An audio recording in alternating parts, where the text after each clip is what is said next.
Ben, I'm sorry that we couldn't speak earlier, but I was travelling, as you know. Chairman, we'll start with the statement on LeedsUnited.com.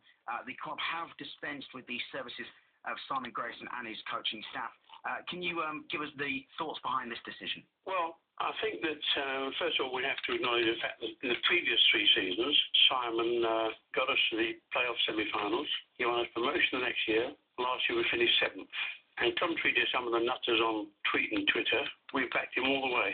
The first time I said no to a player that someone wanted to buy last Thursday, when he wanted to sign a player who's going to cost us £600,000 a year. I said, we've already got 6 centre-backs, all of whom we've signed. We have, at 30, we have probably the largest, well, one of the largest squads in the Championship and a bigger squad than many clubs in the Premiership. Our wage budget was £9.5 million this year. We spent over £12 million. So these people who are blaming me for the results don't know what they're talking about. Every penny that we've made from transfer fees has gone back into the team, either in transfer fees or wages. Don't forget, if you sign a player, say, on a free transfer, say, on £500,000 a year, which with tax is £600,000 a year, you give them a 3-year contract, you're committing up to £1.8 million, which is a tremendous amount of money. The Championship club, we have 6 strikers, we have 6 centre-backs. And all of a sudden, I can't understand why no one really good enough. Well, we've got 3 teenagers in the back 4. The manager's the manager. He decides who he wants to buy. We, the club, me, chairman, or twice, we just play for a bit of fact of the matter is. We've conceded more goals than almost any other club in the Championship. We've got 3 teenagers in the back 4. And therefore, reach as far as we can. The present system isn't working. So what have we got now? We've got 18 games to go. 9 at home, 9 away. We can still get into the playoffs. I think automatic promotion is looking a bit remote. But I think we need a fresh start, fresh look, fresh attitude, and a new moving on. We have Andy O'Brien coming back, which is one of Simon's signings, and now he's now back at the club. So hopefully that will strengthen our back 4.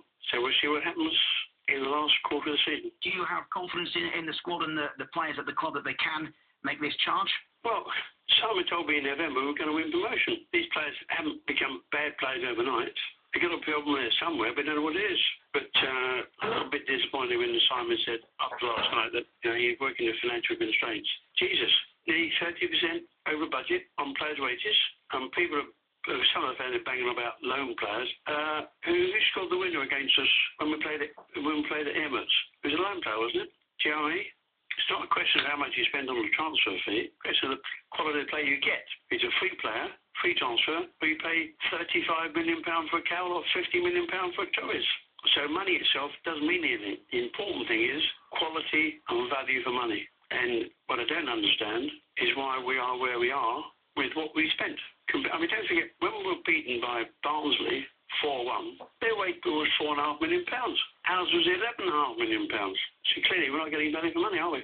So therefore we need, since the present system isn't working, we need a fresh look, fresh start. Having said that, thank you to Simon for what he's done in the past and his 2 assistants, but we have to move on. The statement on the website said that Neil Redfern will take temporary charge until a new man is available. Neil, obviously a man with plenty of experience of the game. Oh yes, I mean he's a toughie. Look how under his control the players have been going through from the academy. We've got 7 academy players now, I think it's 7, in our first team squad. That's a tribute to the way we work and at the lower levels. And I'm sure that he will bring a fresh face to what's happening. And then that gives us time to rethink and move on. Chairman, always difficult days, but I suppose from this point you just have to look forward to the remainder of the season. Oh yeah, it's amazing. 62% of our seasons have been renewed already. And thank you for those that have done it. It demonstrates that despite the vociferous minority, now a very small minority, as they all say, empty vessels make the most sound, people can see what we're trying to do in the long term. We're building a club first and a team second. That's most important. And we're making progress at a time when so many clubs are in financial difficulties. I've got to tell you a funny story. There's a guy that has failed to take over Portsmouth. He hasn't come up with the Reddies. I met him 3 months ago at the request of somebody else who's interested in investing in Leeds. And they come through the door every day, every week of the month. All these people saying, spend. Well, spend. Why should anybody spend? And what's more important, because of a text I got yesterday, why would anybody want to invest in a club where there's a vociferous minority, makes so much bad vibes? Do me a favour, don't need it. Anyway, all all these people that claim that they have contacts and have money, include the Leeds United Supporters Trust, well, no problem. Then put them on my mouth. Leeds United chairman Ken Baker speaking to Yorkshire Radio a short time ago this afternoon. Tomorrow we'll be back up at Thorpe Arch as the build-up begins to Saturday's game against Bristol City.